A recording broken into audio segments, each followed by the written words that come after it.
What's up, guys? Welcome back to the Climb the Pocket YouTube page. As always, my name is Steve. I'm with my co-host, Ryan McGinley. You can find him on Twitter at Bootleg Fantasy. Find me on Twitter at Steve_CTP.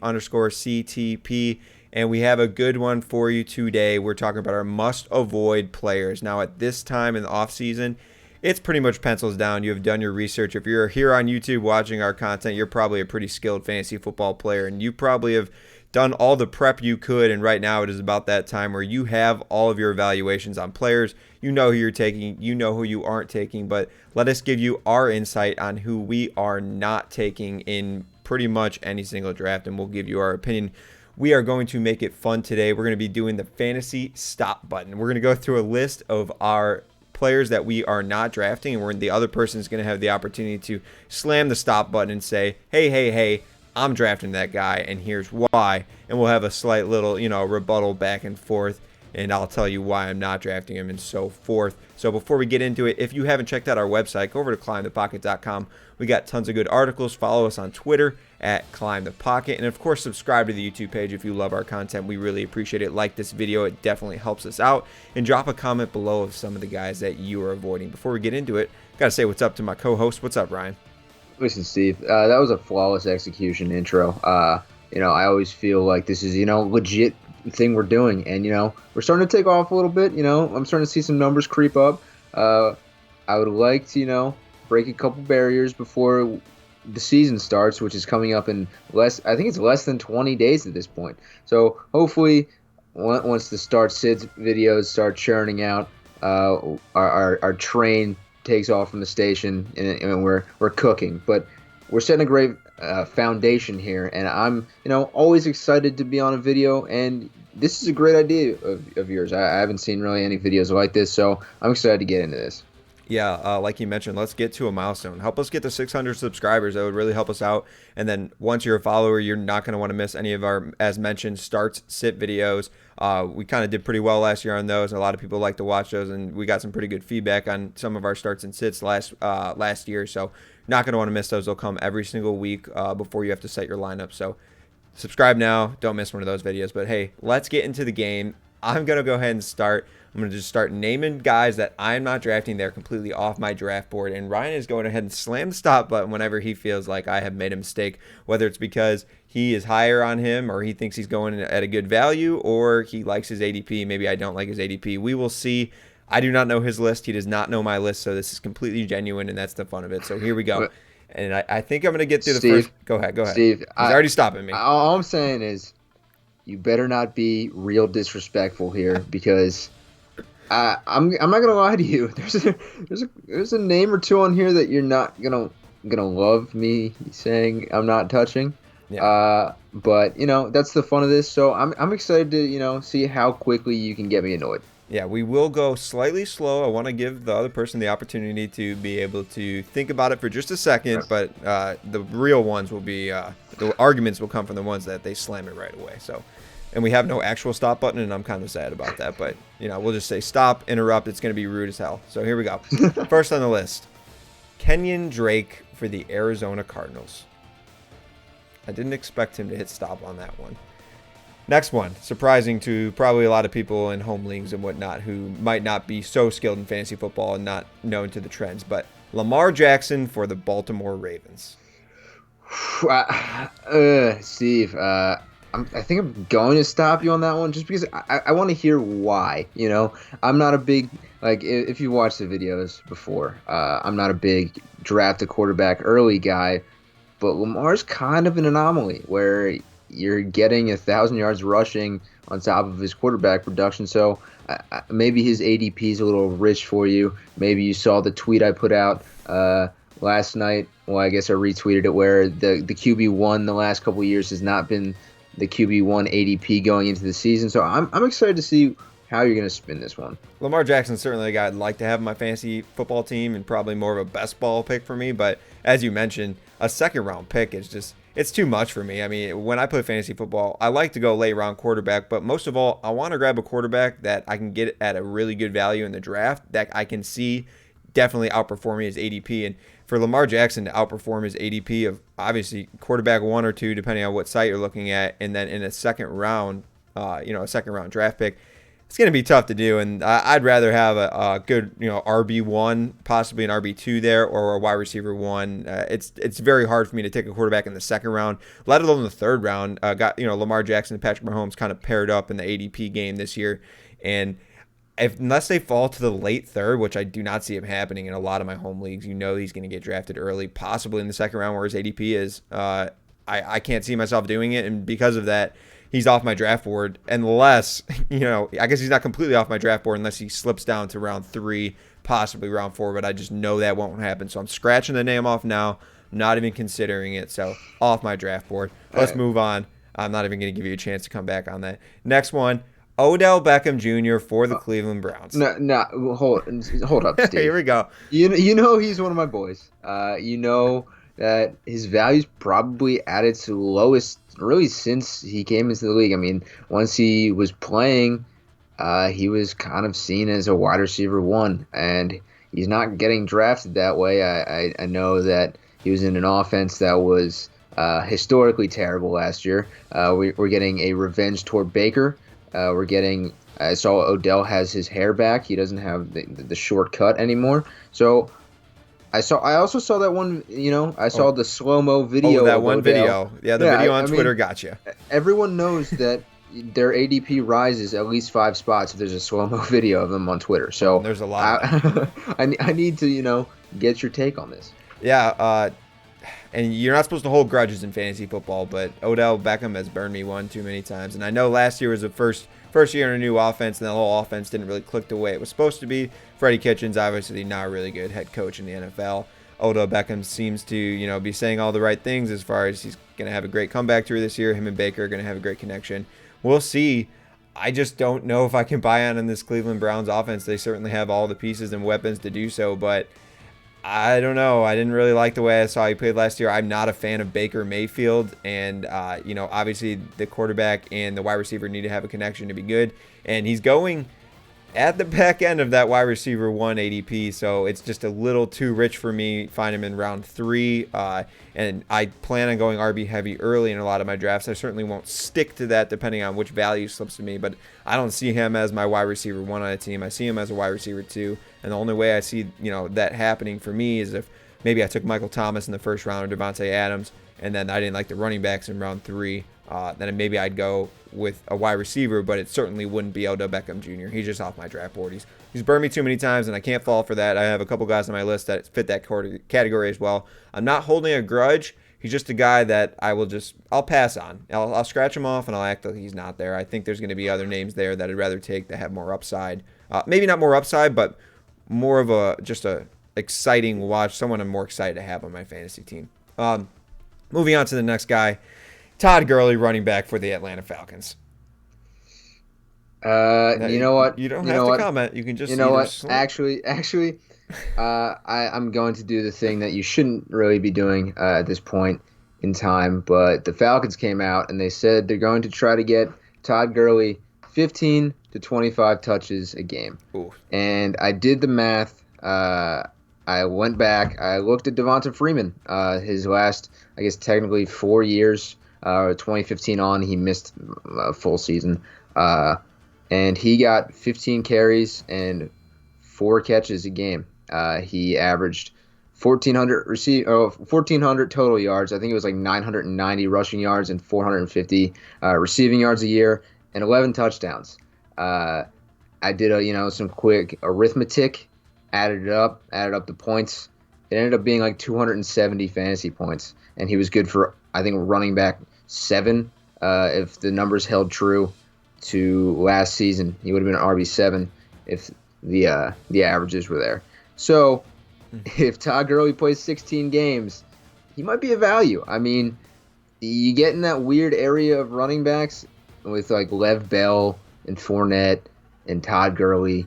It's going to be an interesting group, but I can also go and say 16 games is probably a stretch for Gurley at this point. Yeah, and that's what it is. I'm worried about his knees, and we've already seen reports of him, limping off practice and whatnot, and that's not good to hear. I certainly don't want to draft any players that are injured going into the season, and Todd Gurley's ADP over the last month or so has gone up. He's going at RB15 in half PPR leagues, so it's gone up. It's become a little too rich for me. I liked him more in the 4th round, but now, in some drafts where a lot of people are going RB heavy the whole draft, a lot of different teams, I've seen him slip into the 2nd round, the late 2nd round, and I just think that's completely insane for Todd Gurley on a new team in a COVID year where he's not getting a lot of work with the offense in the offseason. I think that's a big factor a lot of people don't think about with no preseason games, limited practices. I think they have 14 padded practices. I think that's all going to come into play, and I think early off, I certainly do not see him getting to the 25 touch mark, maybe once or twice during the season if everything goes right in that game script, but I see him much closer to 15, which is still great, but a 3rd round pick, I don't know. I think I'm going to pass. I'm going to move on to my next guy, and this one might upset you.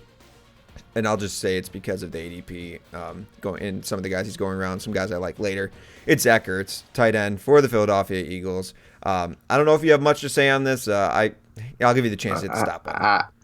I'm not going to, Steve. Yeah, okay. He's not going to hit it because Zach Ertz is going in the 4th round right now, and I don't want to take a tight end early unless I'm getting George Kittle or Travis Kelce in the 3rd round or Mark Andrews in the later 4th round. I'm not taking a tight end in this range. I'm waiting for the next tier or two to drop off. I see Zach Ertz kind of in a tier with Darren Waller kind of in that area, and then it kind of drops down to like Evan Ingram, Tyler Higbee, Hunter Henry. I'd rather have one of those guys a little bit later than taking a guy like Zach Ertz early, especially because I like Dallas Goedert. I think they have some really good young receiving weapons in Philadelphia. So I'm not going to go too much in on this, but Zach Ertz as a tight end 4 in the 4th round is just off my draft board. The next guy I have is another guy on a new team, another running back on a new team, projected RB1 for the team. It's David Johnson for the Houston Texans. Another guy, ADP, kind of got nothing on that. Yeah. With DJ, it's getting very close to feeling like he might have been. I don't want to say it. He might have been slightly a one-hit wonder kind of guy, where they're kind of hoping that the magic comes back. I mean, we saw him last year. I don't know if his heart wasn't in it, but it didn't seem like health-wise he was there. I mean, he was running in eco-sport mode, Steve. Like, he was running so terribly, and just there was no burst. Chase Edmonds was an immediate upgrade, which is not great if you're David Johnson. And plus, that offense is weird. He's in a weird offense where I feel like they should still be pass heavy. And David Johnson, a decent pass catching back, but he's not the best pass catching back in the backfield. You know what I mean? Like Duke Johnson's a better pass catching back. I don't know what they're gonna do, but I don't love David Johnson just because I don't know if he's gonna hold up to the volume he has. Yeah. I don't know. I don't like it on the new team. I think this passing attack is going to be a little more prominent this year. I think they have some pretty good receiving weapons. If Will Fuller can stay healthy, I love this connection with Deshaun Watson. Brandon Cooks seems to be looking pretty good in trading camp. We've seen a few videos of him on Twitter. I'm stalled. That means it drops David Johnson's value somehow. I just can't see myself drafting him. Seeing him go even pretty early, too. His ADP's in round 5 right now, or round 4, but I've seen him go early because people are running back desperate, and I won't be one of those teams. I'm getting kind of itchy over here. I need to hear some of your must avoid players because I'm ready to slam the stop button. So to start off, I've got 2 borderline first round picks, Steve. This is gonna be fun. 1, Dalvin Cook. Yeah. Do you have issue? I'll slam the stop button. Stop. Just stop talking. I'll slam it because he's not completely off my draft board. I do have issues with his words in the media of his potential holdout still or whatever's going on there, saying that they should definitely, he wouldn't draft himself in fantasy football is what he said. And I think that's news. That's definitely fantasy football news. I think you should definitely be thinking about it. I think you need to monitor the situation. But guys, it's National Fantasy Football Draft Weekend this weekend, and I don't know. I don't think you're going to hear anything by this weekend. I just really don't. So Dalvin Cook, from what I hear, is a pretty avid fantasy football player and has been for years. And I think he knows what it means when he says don't draft him because he thinks it's going to be a bust for his value. I think he completely understands the game. So at his ADP of probably 5 overall, he's running back 5, technically 6 if you flip him and Michael Thomas. He's right in the middle of the first round. But let's say if everything goes right, it's going to be a slam dunk. He's going to be fantastic. If he stays healthy all year, he's going to be the most prominent guy in that offense. It's going to run through him. He's a guy I'll probably still take a risk on in the first round, but probably not a pick 5, but probably like pick 7. I'll probably take Derrick Henry before him and possibly one other player, maybe Michael Thomas. But I'm not avoiding Dalvin Cook completely, but I am waiting to hear a little bit more. Luckily, some of my drafts are Labor Day weekend, so I get a little more time to hear. But I get why he's off your draft board now. He's not completely off mine, but so that wasn't a complete stop. Yeah, and I you mean, suck. That was bad, but like I understand why you said that. Right. Go ahead. Right, and I'm very concerned that if they do pay him big money, they're going to try to save him a little bit, right? So if he does get paid, you're not out of the woods. I mean, they've got a very capable running back behind him in Alex Madison.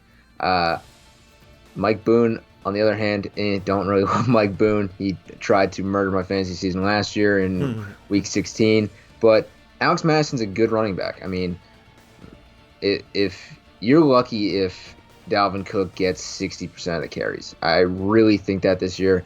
So the ADP is way too high for me. Okay. Number 2, he's kind of a darling for everybody, and that's Clyde Edwards-Helaire. He's off my draft board, and I don't know how you feel about that. He's not another guy.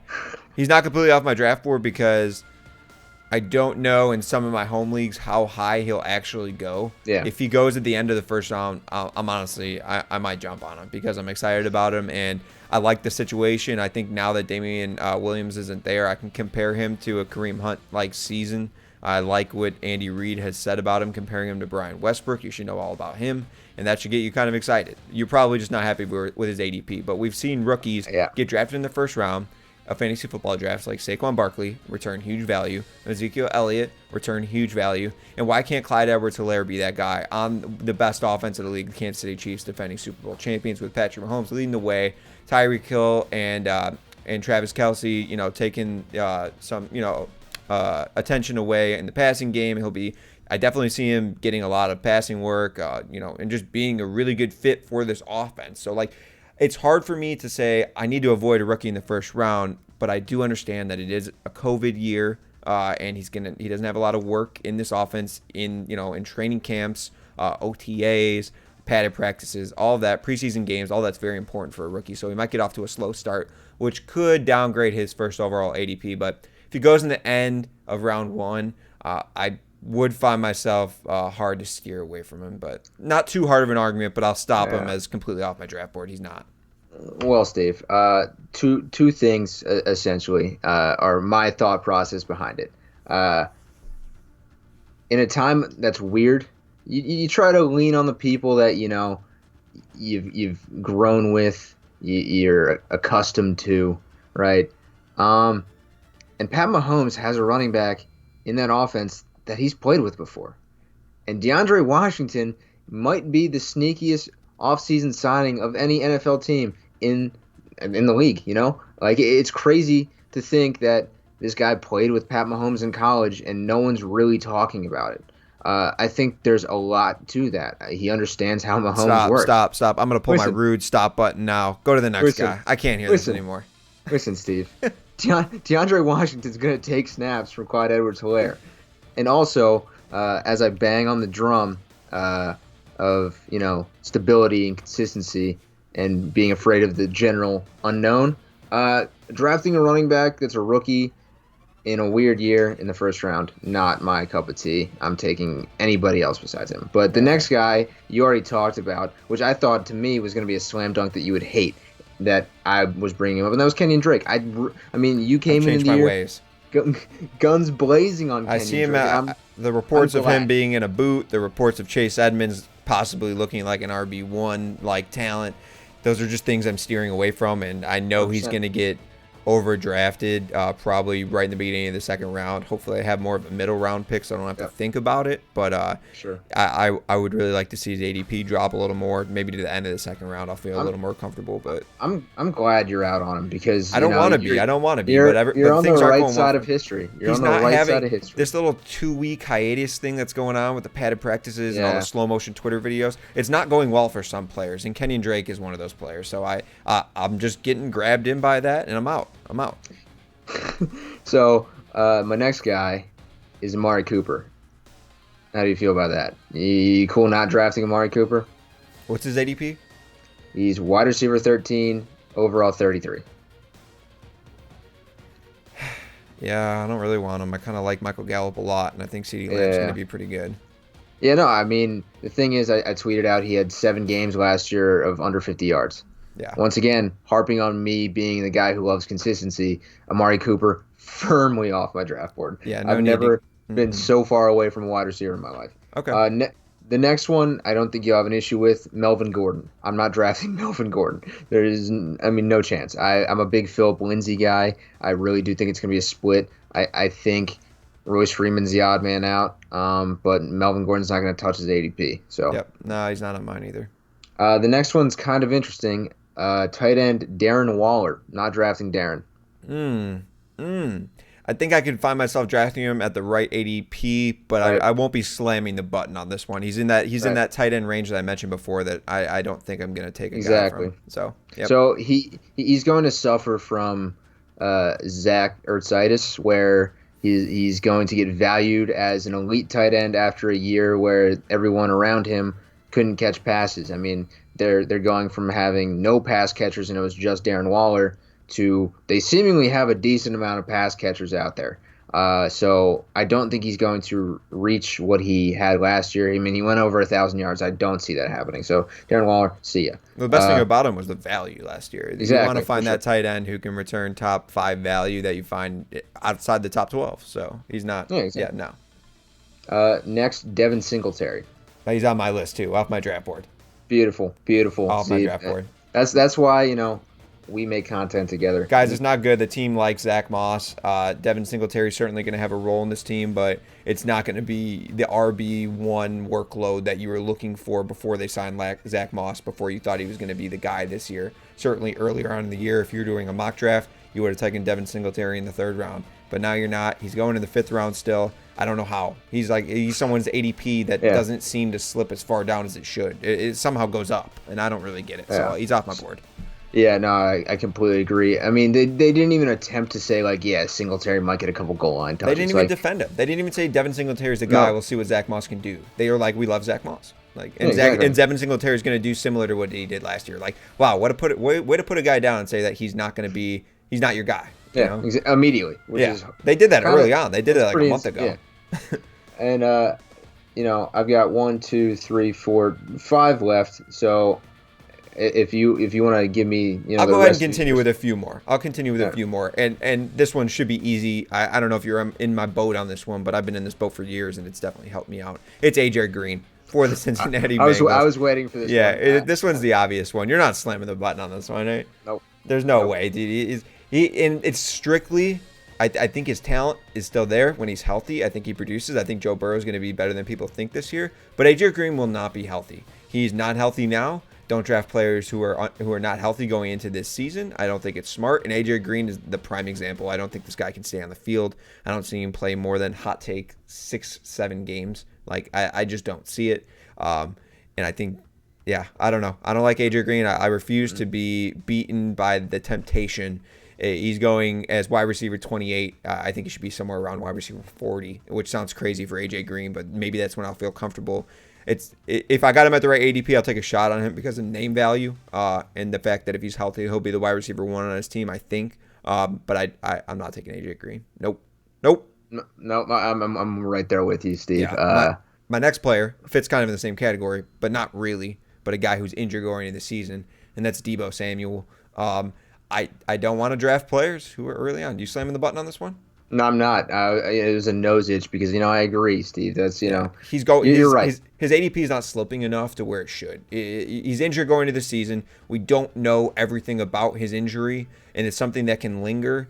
And the fact that people are willing to take him, and he's just going to sit on your bench, and you're probably going to want to drop him, and you're not going to be able to because of the name value. And I don't want to be in that situation. Nope. No. All right, my next guy. This might hurt you, Rob Gronkowski for the Tampa Bay Buccaneers. I thought about putting him on here. Gronk, it's fun to have Gronk on your fantasy team. You've got the friend in your league who's going to take Gronk. Everyone, like I've got a designated friend that I know is going to take Rob Gronkowski. Everyone has that kid. He's a little eccentric. He's a little out there. He might not really know a whole lot about fantasy football, but he loves, donating his $50 to $100 each year to the league. Everyone's going to have that kid in their league. Don't be that kid. If you want to take Rob Gronkowski, you're that kid. It's just how it is.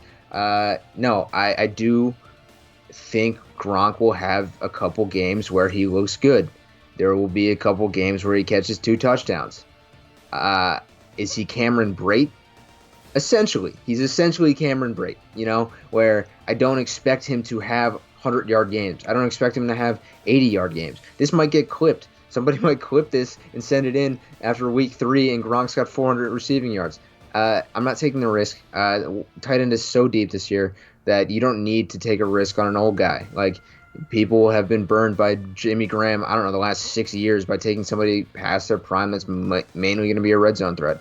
So Gronk is unfortunately in that area. He's living his best life in Tampa Bay, chasing another ring.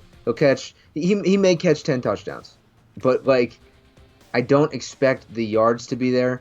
There's going to be weeks where he has 2 catches, 12 yards, and 2 touchdowns. That's how it's going to be for Gronk, and I'm not willing to take that risk. If you're in trouble one week and Gronk's on the waiver wire, by all means, pick up Rob Gronkowski. It's hilarious, but you can't draft him. Yeah, the only way he's going to return his tight end 10 value right now is if he catches a lot of touchdowns, because he's just not going to be the same possession receiver that he was with Tom Brady in New England. It's just not going to happen. The team has come out with tons of reports that they love O.J. Howard, and O.J. Howard has a great rapport already with Tom Brady, and I think that speaks, a lot for the team. There hasn't been a lot of news on Rob Gronkowski besides negative news, so I wouldn't take him, and certainly I'm going to be watching for. I already have a few friends in mind that will take him at his current ADP in the 7th or 8th round, and it will be way too early, and I will be laughing silently, but I will be laughing. Yep. I'll move on. I got a couple other guys on the list, but I just want to touch on just a few more of them. How about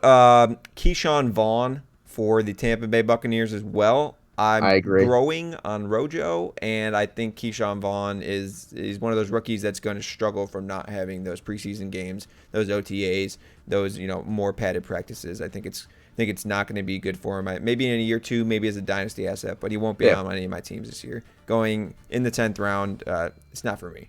And my last guy, it's kind of a fly, someone I'm just kind of throwing out there, and he's off my draft board because of the research I've done, but he's going very late to where it is hard to take him completely off your draft board. Yep. But it's Brashad Perryman for the New York Jets. Ooh. Yeah, I did go pretty deep there. It's like a 14th or 15th round ADP, I think. Thought he would be going a little higher, but I just saw his ADP. It's like wide receiver 60 or something. But the kind of the de facto number 1 on their team. I think Mims finishes as 1, and I like Jamison Crowder as well. I like Jamison Crowder too. So Brashad Perryman off my draft board. I kind of want to throw him on here to give you this fact, but his schedule is really bad this year.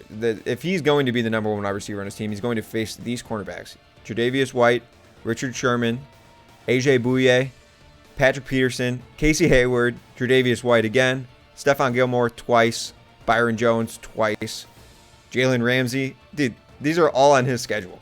That's bad. You don't want to have the number 1 wide receiver on the Jets this year. That is a gauntlet of number 1 cornerbacks. Yeah, I think Sam Darnold's now my quarterback 30. Yeah. After hearing that, that's actually brutal. Yeah. I heard it. I forgot where I heard it. I would love to give credit where it's deserved, but I heard it, I think, on a radio program, and I immediately checked the schedule, and I was like, wow, that is insane. He's got to face some pretty tough corners, so he's not going very late. I could see why you might want to take him. You're like wide receiver 1 on his team, but I'll probably just avoid him and take someone else there. I don't know who. I don't really have any examples. I don't come prepared to this channel, to this video, but I just want you to know, don't draft him because of that hard, really just tough matchups against cornerbacks. Let's hear a couple more years before we get out of the video. So this one's interesting. Marquise Brown. I'm not touching Hollywood Brown this year. What's his ADP? I feel like I got to slam it on that one. He's getting drafted. He's getting drafted ahead of Tyler Boyd, for context. I like the upside of Marquise Brown a little more than that, though, because I feel like we didn't get the full Marquise Brown we should have had last year. I feel like he was injured. I feel like it was first year of Lamar Jackson really owning, and I feel like they're going to have to kind of pivot from what Lamar Jackson did last year, rushing wise, not completely, I but a don't know little if we're more. gonna get. I don't know if we're ever gonna get a full Marquise Brown. Unfortunately, with Lamar Jackson, Lamar Maybe. Jackson is an unbelievable talent, but he's not. He's not a pass first quarterback. Seemingly, like Hmm. he finished with what 3,600 yards. He's got an elite tight end. He's got a stable of running backs. Mark Ingram was fine in his own right, catching passes. J.K. Dobbins had that sick catch on the sideline in practice yesterday. You know, slow-mo Twitter videos will always get you. I love I J.K. don't Dobbins. know if we're putting him against Tyler Boyd, do we think Marquise Brown's a 1,000-yard receiver? I don't think he's there yet. And that's my whole thing. Like, there's games where Marquise Brown flashes for sure. I mean, he's a very talented wide receiver. He put on like 70 pounds or some nonsense this offseason. Like, I need to see a little bit more Marquise Brown. And do I pay a premium for him next year if he shows out? Probably. I mean, he's got all the talent in the world. But I'm not drafting him this He year. he's my high upside guy in the mid rounds if he slips to the right ADP. I think in round 6 it's too early, but if he's in round 7, round 8, or somewhere around there, I'm slamming the draft button. That's what I'm doing. Go ahead, move on. Tariq Cohen. Not drafting Tariq Cohen. Nah. Our running back 32, still too high. I don't really want anyone on the Bears offense besides maybe Yeah. A-Rob and maybe David Montgomery. Maybe. Listen, we love David I know Montgomery you on this love channel. him. We don't have to get into that, but Yeah. Yeah. Cohen.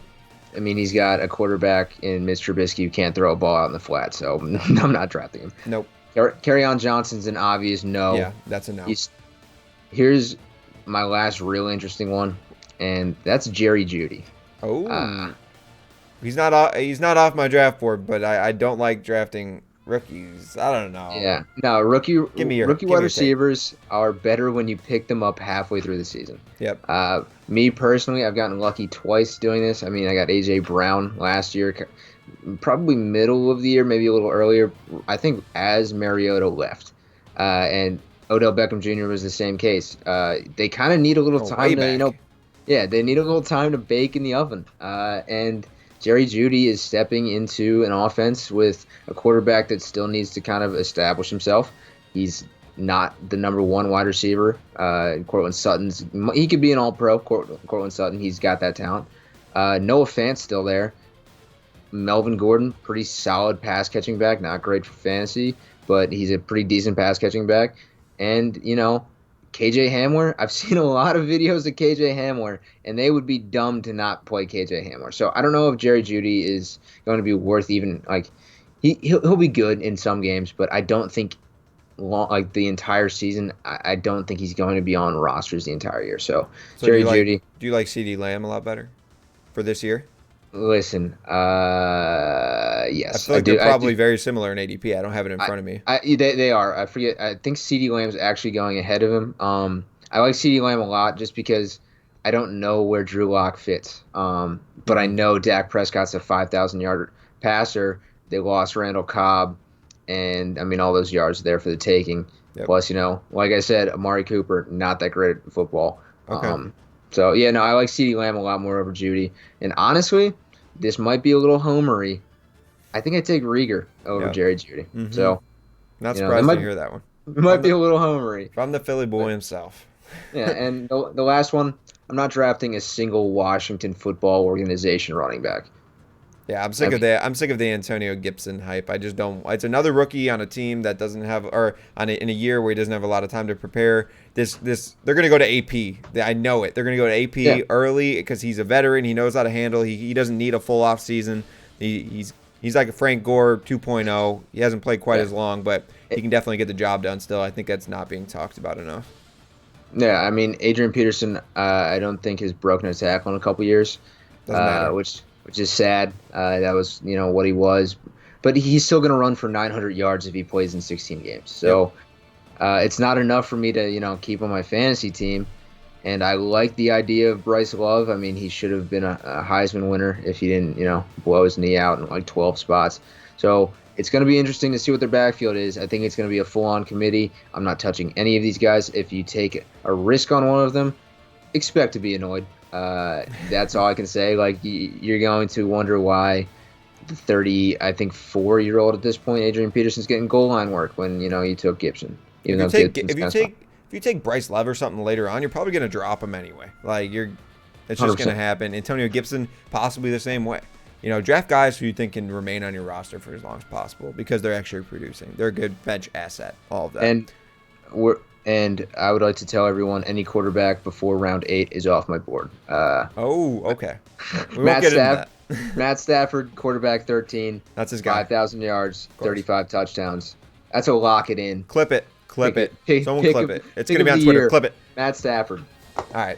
Well, there you have it. Those are our must-avoid guys. I had a fun time, slamming that fantasy stop button today. I think we actually learned a lot about each other's opinions and whatnot. We agree on a lot. We disagree on, a little bit. And we hope we helped you going into this weekend. Think about it when you watch this video. Go back and watch it again if you want to, hear that insight once again, because it's just so good.